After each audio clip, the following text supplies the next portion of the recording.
ఈ పరిస్థితి ఎందుకు వచ్చింది అనేది మీడియాలో ఉన్న వాళ్ళకు మీకు తెలియకుండా ఉంటుందా?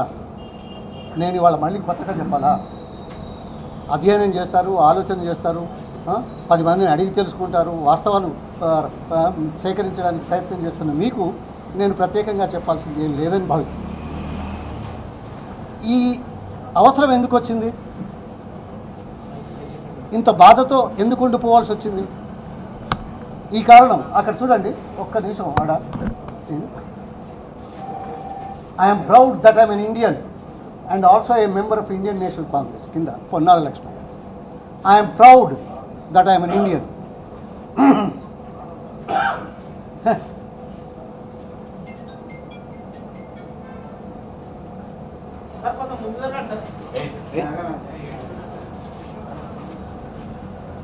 I am proud that I am an Indian and also a member of the Indian National Congress. Have you seen any statement like this? ఎక్కడైనా ఎన్నడైనా నా విజిటింగ్ కార్డులా వెనకాల ఏముందో చూసారా? ఇప్పటికైనా చూడండి, చూపిస్తాను. That's my commitment, that's my interest in politics.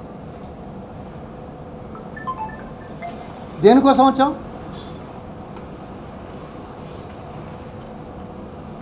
ఒక పేద కుటుంబం నుంచి వచ్చి గ్రామీణాభివృద్ధి, ముఖ్యంగా నాసాలో పనిచేసేవాడు మహోన్నతమైన పదవులు, ఆర్థికంగా ఎంతో ఎదగడానికి అవకాశాలు ఉన్నప్పటికీ కూడా ఆ పేద కుటుంబం నుంచి వచ్చిన స్థితిగతులను చూసి ఇక్కడ నాలాంటి వాళ్ళు చాలామంది ఉన్నారు గ్రామీణ ప్రాంతాల్లో, వాళ్ళకు సాయం చేయడానికి అనే ఉద్దేశంతో గ్రామీణాభివృద్ధి, రాజకీయాలు. గ్రామీణాభివృద్ధిలో పౌల్ట్రీ, అదేవిధంగా డైరీ ఇప్పుడు నా జనగామ మొత్తం స్టేట్లోనే నంబర్ 1 డైరీ.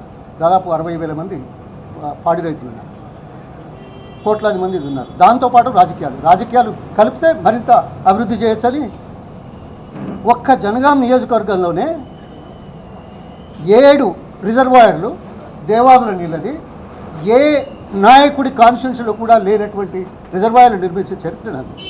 అది పట్టుదల, ప్రజల కోసం, ప్రాంతం కోసం, సామాజిక కోణంలో అణగారుతున్న వర్గాలకు ఎంతో కొంత చేయడానికి రాజకీయాలు ఆసరాగా చేసి నన్ను కాంగ్రెస్ పార్టీ సహకరించింది. ఆ స్థాయికి వెళ్ళాము. 45 సంవత్సరాల్లో 4 సార్లు, అందులో 3 సార్లు వరుసగా గెలిచిన బీసీ క్యాండిడేటు ఈ రాష్ట్రంలో ఎవరు లేరు. 12 సంవత్సరాల పైచలకు మంత్రిగా వివిధ శాఖలకు కొత్త రూపాన్ని తీసుకొచ్చిన వ్యక్తిని.